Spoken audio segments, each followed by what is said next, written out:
Good morning, peoples. So, some of you may have seen a video of mine that was a little bit more docile the other day, but this morning I just want to reiterate something. That sometimes when we go through difficulties or we have gotten triggered and all of this big bleh comes out, I want you to realize that it's okay. It's okay.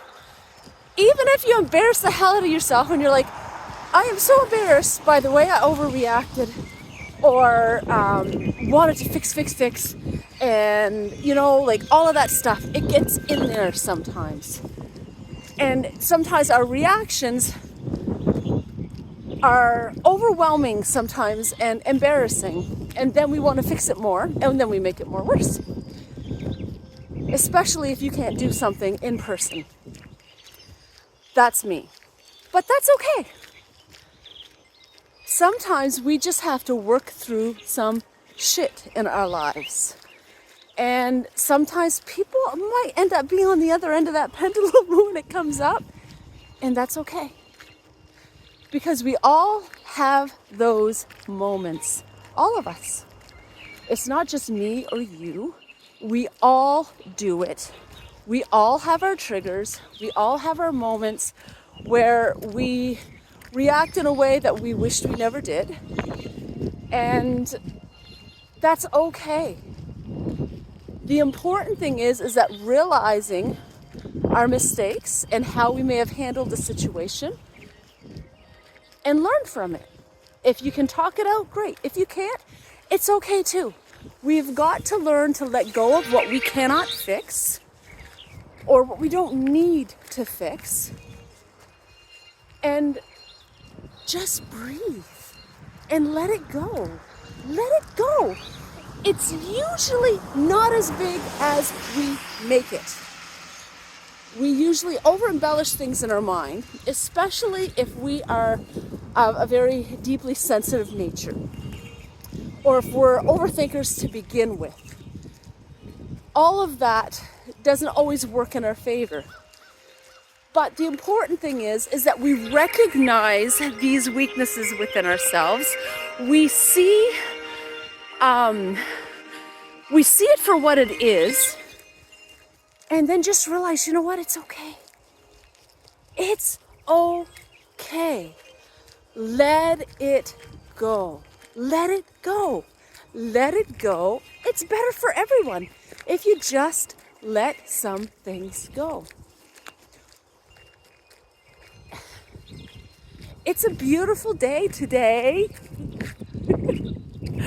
Focus on the beauty that's around you. Find the things that bring peace and bring you back to a grounded state and say, you know what? Wow, well, how do I get caught up in this? It's easy to get caught up in stuff. You're probably wondering, where's that music coming from? I have an old phone that's all cracked and everything, but I use it for an MP3 player. So if I want to watch a video sometimes, I bring both of my phones on my walk. My phone that's actually not all busted up, and my other one, which is like an MP3 player. And sometimes I might listen to a talk, but I need the music in the background too. It's like, fix the brain and the soul, And so I usually have two things. And when I make a video, I like to have it too. But anyway, so it might get loud because I might have to swap hands every now and then. Anyways, besides the point. I just want to encourage you today that no matter what you're going through, it's okay. We will always have obstacles and hurdles in our life, and we can either use them as stepping stones to grow from, or we can be tripping and fumbling over them all the time. Turn them into stepping stones. Turn them into something that you can learn from and say, okay, before I overreact, this time I'm going to take some time to breathe through the situation and not feel the compulsive need to fix, because usually when we do that compulsivity to do it in that moment is usually not going to be a balanced way of handling it, because we're caught up in old triggers and memories from our past that may not even fully be appropriate for that specific situation. Yes, it might be similar, but the reactions that sometimes we have are from deeper rooted issues from our past that we've never fully processed through. And another thing we don't always realize is that when we go through things in our life, and even especially throughout our childhood, when we're too young to speak up for ourselves or too young to really understand what's going on, and maybe we didn't have the proper guidance during our young years of showing us how to navigate through certain things in life issues. And so when we are not able to fully process that stuff through, it gets stored into the body. And that's one thing I never ever understood or realized. I just always thought, why am I always so sensitive? Why do I overthink everything? Why do I get so hyper sometimes? And all of that stuff, what is all of this mixed energy of not knowing when to set proper boundaries or understand my reactions? I remember when I was young, I would get so hyper. And as you know, people who know me, I can still be that way. Well, yeah. I can be very grounded, and I can also be very hyper. I can be very over detailed and over much at times when I'm anxious. And then when I get time to ground and regulate that down, I am as even keel as can be. And I know that I'm working through different things. And I'm learning through this as I look back into my life, and I see myself as a young child working through what I didn't understand at the time, and only realizing this past year, so it's a whole new revelation, is, working through ADHD is, hello. But I've managed it as I got older, a lot better. Never realizing what was really going on. Now, when I say that, first and foremost, do not get caught up in labels, okay? If you're one that says I have ADHD or I have this, I have that, do not get caught up in the labels, because that puts you in a box and then you think you can stay in it, okay? Don't. We can get through this, and we can self-regulate through and learn processes that help us manage, okay? Back when I was young, I would get so hyper at times, to the point that I didn't know how, once I got to the point of being overly annoying, and I knew it, I didn't know how to bring it back down. Okay, so what I do is I would feel stupid or vulnerable to let them see that I knew that I was too much. And then it would make me feel more insecure that they knew that I knew. So I would just stay up there, over hyper. And I'd push certain people away. Now, other people loved my bubbly personality. But when I got insecure, it would come up more. Now as an adult, I'm getting all of this awareness in the last few years of a lot of stuff that I had stored really, really deep inside my body and in all of this stuff. And it's all coming up lately because of all the different things that I've gone through in the last 10 years with chronic pain, which eventually turned into anxiety. And then we lost our son. And it was like one thing after another, among other things. And it wasn't until I started going through all of this stuff, my body starts processing a whole bunch of shit. Excuse the poopy language. But a whole bunch of stuff that I never really fully understood the extent of what it meant or why it was there. I always knew I had a hard time throughout my life regulating through certain things. I always knew that I had a highly sensitive nature to what people think of me, to how people respond to me, and I would internalize a lot of it, to the point that as I got older, I mean, there was times that I would bite myself. I never did anything crazy. I'm really thankful that I grew up in a church setting, which I was able to get, like, it really helped protect me from a lot of the way normal life would have affected me. But I used to look myself in the mirror, even like if I went to church and I or it could be like at school or out with friends, or, and I have one of those over hyper moments or over detailed moments, or I don't know, maybe I just screwed up just in general with whatever. I can't think of something off the top of my head, but the way that I would handle that when I would leave the scene is that when it would really hit that core issue, that all that unresolved stuff that I had from a very, very young age, and I won't get into all of everything, but when it would trigger it to that level, the reaction that I would have is that I would literally look myself in the mirror and say, I hate you. And I'm not going to do the facial expressions, but I'm telling you, I put a lot of emphasis in that facial expression. And I would look myself in the mirror, and that is the way that it would come out. Very internalized self-hatred.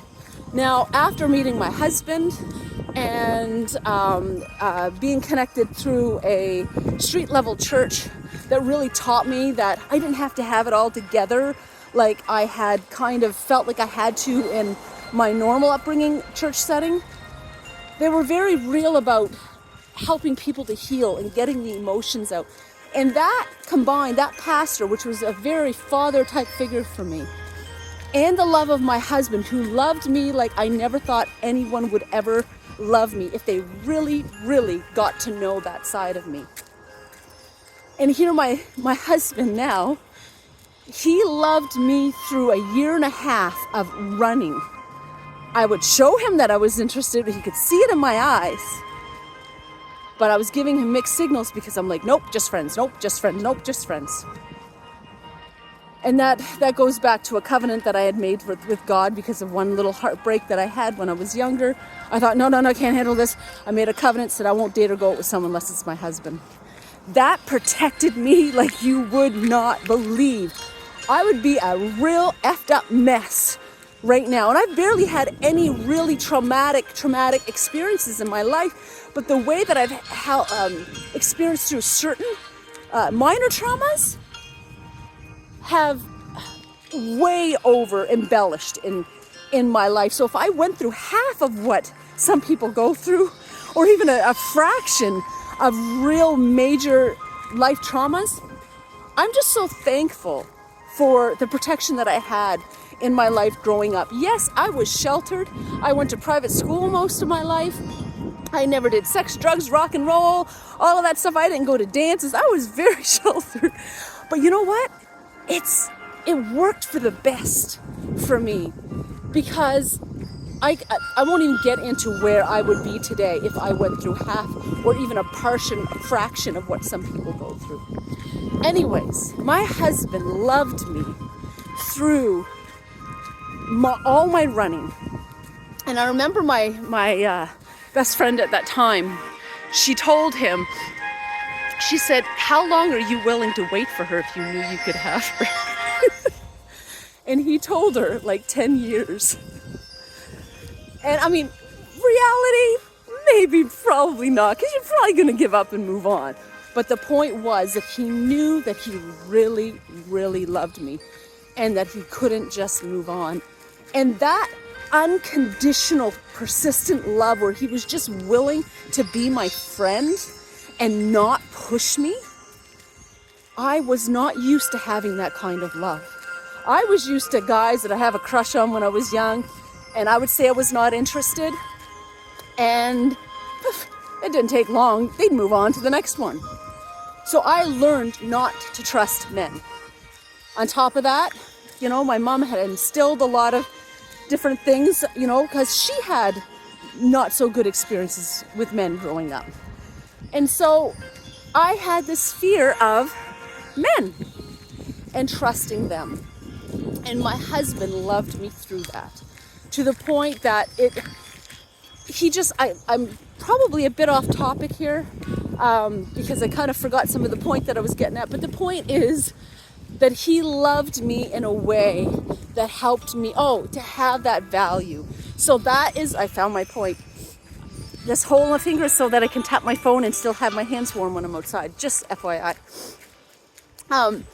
But it was through his love, unconditional love, and the love of that street mission church that I was involved in, namely the pastor, because he was one of the most deeply spiritual fathers that I have ever known in my life. And some of you may know him as Cal Maskery, and I have no qualms in saying who that is. Just a beautiful heart, and has helped so many. But that love, that once I finally started feeling a safe place to come out and be who I truly was and was loved unconditionally, and I didn't have to have everything together. I didn't have to be this deeply spiritual person that had no shit to deal with. Like, how you doing? Oh, I'm doing great. When I did not feel great. They taught me that it was okay to feel my pain, to share what I felt. And that did something on side of me. And now I can tell you emphatically that I love myself. But with that, I was not always able to say that. It took a very long time. But now, there'll be certain triggers that still come up in my life that if it could be an area of rejection, it could be an area of being misunderstood, there's a lot of different scenarios that it can be.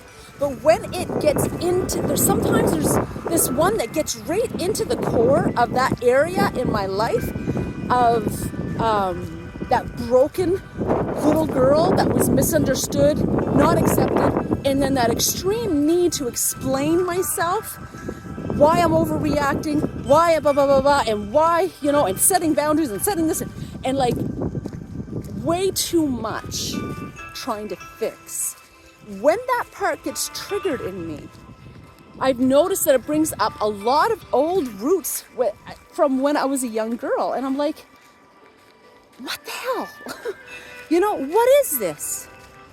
And again, like there was somebody, I had just met, and just the over detailing. It was a very simple thing. We were just getting connected or whatever. And this person obviously had a lot of anxiety as well. But, it was like this person, a bit of an initiative was made to get together. It didn't work out. It didn't work out because my response was over detailed. And I'm like, instead of just saying, okay, well, let me know when you're available, I gave her my whole curriculum. Well, I'm not available this day, this is this day. I'm available, blah, blah, blah. And then I have this on that day. But if you ever want to come, and it was just too much. Gone. And I knew it was just because sometimes we get into anxious responses. Sometimes we get anxious and we send too much. And when we are too detailed, on the other end of a text, it can come across a lot more overwhelming to someone who may have anxiety as well as us. And that's one reason why I don't like texting. Because sometimes people hit send, and they're like, oh, did I do that? Do that. And then you have unsent message, and that even looks worse too. So you have all of this shit, right? All of this stuff that comes up, and it's like, it's so embarrassing. But then you get level, and you're like, you know what? It's okay. It's not meant to be. It's not meant to be. This is a stepping stone. This is a lesson that I needed to learn, to not do anxious texting, not to be over detailed. Simplify your life. Simplify your thoughts. It's okay. It's a lesson. And each time we go through these lessons, we learn a bit more. So don't get hard on yourself when you keep screwing up, so to speak. It's okay, because every one of these life lessons that we go through is going to be another teaching tool that we can use to regulate and to heal our nervous system. Yeah, nothing that fun going through it, especially when you feel like you've made a big mess of something. It's okay.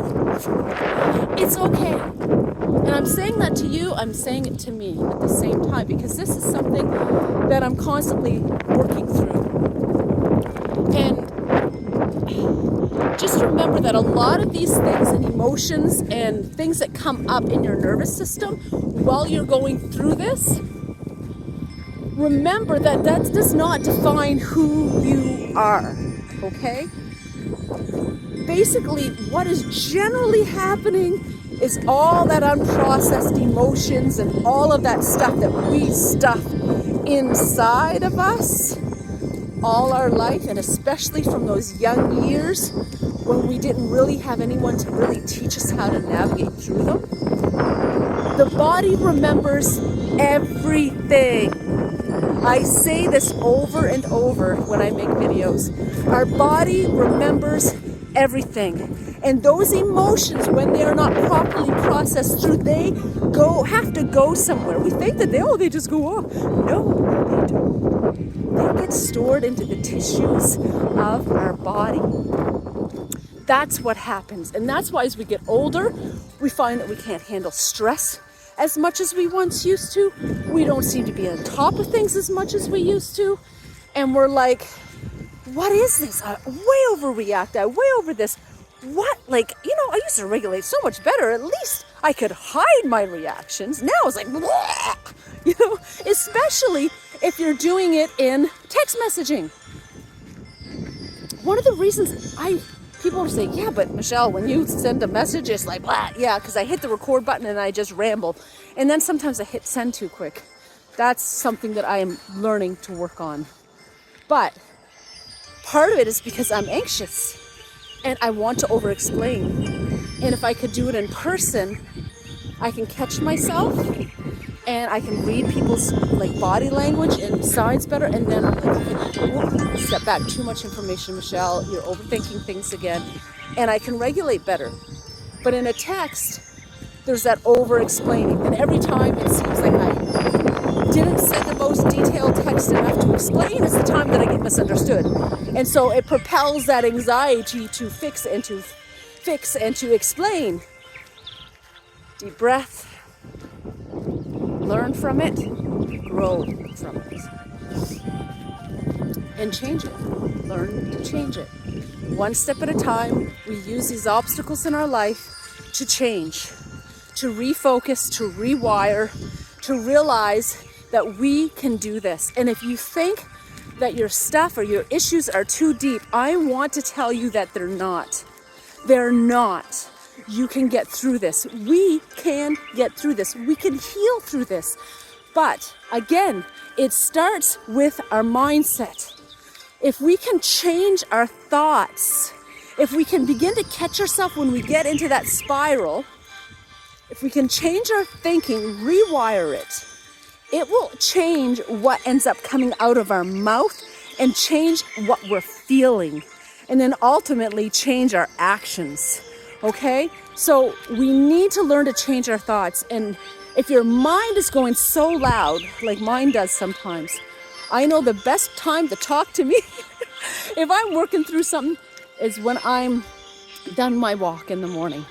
I go out, I have my walk, and I either listen to, it could be inspirational music, it could be a podcast of someone teaching me or showing how to manage through anxiety. It could be an information thing about the brain and how the nervous system works and how to regulate it, how to calm down the mechanisms within our bodies that are going on without our permission. It could be listening to some fun music. Sometimes I might dance in the streets. It's like, oof, I don't care. I look like a nut. I don't care. I want to learn to have fun, to enjoy life. I could be looking at the trees and focusing on the branches moving, the different other sensations, the wind on my face, the cold, focusing on different things to get my mind away from where my head is. It could be listening to a motivational speech. There's so many different tools that I try to use. Sometimes it's hard to get through, and sometimes everything is too loud and I might just need to go home and regulate, in a different way. Sometimes my body just might need to rest and stop trying to fix everything like myself. And sometimes that might just involve maybe a couple days where I don't go for my walk. I'm not trying to fix. I just need to rest and say, you know what, Michelle, you're loved. It's okay to just sit and, not do anything. It's really hard for me to do that. But sometimes I have to do that. Anyways, my video is getting long and I've been trying not to do long videos, but this one is just flowing out in a way that I think I just needed to, just wanted to share this, and it also helps me. And sometimes I will listen to my odd video as well, when I'm going through a difficult time, and it helps remind myself, like, listen to yourself, Michelle, because we're all human and we're all on this journey of learning and growing. And we know a lot of good things up here, but it's the implementing into our life that really is the big thing. Implementing it when all the emotions are saying counterclockwise. Changing that, bringing ourselves down to the present moment. Say, I got this. We're going to get through this. We are going to get through this. We're going to get through. Even if it feels like hell or like it's an insurmountable mountain, it's like, oh, my reactions are so strong. How am I going to work through this? How come my body is feeling everything? The last 3 years for me, well, actually, it's probably been more than that. But when it comes to like maybe the overwhelming chronic pain and stuff like that, the chronic pain has lessened the last 3 years because I had someone help me through that. But the other stuff that's coming up in my nervous system the last few years has been horrendous. And I'm like, what the heck? I'm doing better mentally and spiritually than I've ever done in my life, especially the last 2 years. But yet my body is processing so much stuffed down shit, so to speak, that I'm like, what the heck? Like, I think I'm doing really good, and then all of a sudden I get hit again, and this big wave comes up, and it seems insurmountable. Take a deep breath, Michelle. It's okay. One thing that I was told the other day by, I actually started seeing someone at Mental Health to just have someone to talk through some of my stuff. And she said, what you got to remember, and I shared some stuff, from my childhood and stuff like that. And she said, what you've got to understand is that the body, trauma, big or small, big T or small t, trauma is all it is the body remembering. It's just the body remembering. But it's not who you are. It's the importance is separating yourself from the trauma, big or small t, separating yourself from it, remembering that it's just a memory in the physical body that's coming up, that was stuffed down or whatever. It's just a memory. It's not who you are. It's not who we are. We are beautiful and capable of so much more than our past. Our past does not define us, but it can redefine us today.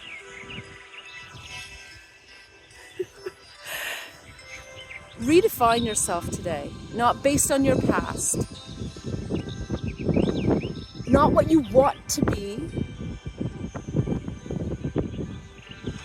Redefine yourself right now as that beautiful person of who you are, right now, here in the present moment. You be you, and you take one step at a time, and you stop being hard on yourself. Remember that you're more capable than you think, you're more beautiful than you believe, and you're stronger and more intelligent than you may think about yourself. There is so much beauty inside of you. There's so much beauty inside of me. And sometimes we just need to see that. Stop focusing on everything else. Sending you peace and love and letting you go at 30 minutes. And I'm thankful today. Thank you for listening. If you've gotten this far, let me know. Let me know if it's helped you in some way. Take care. Bye.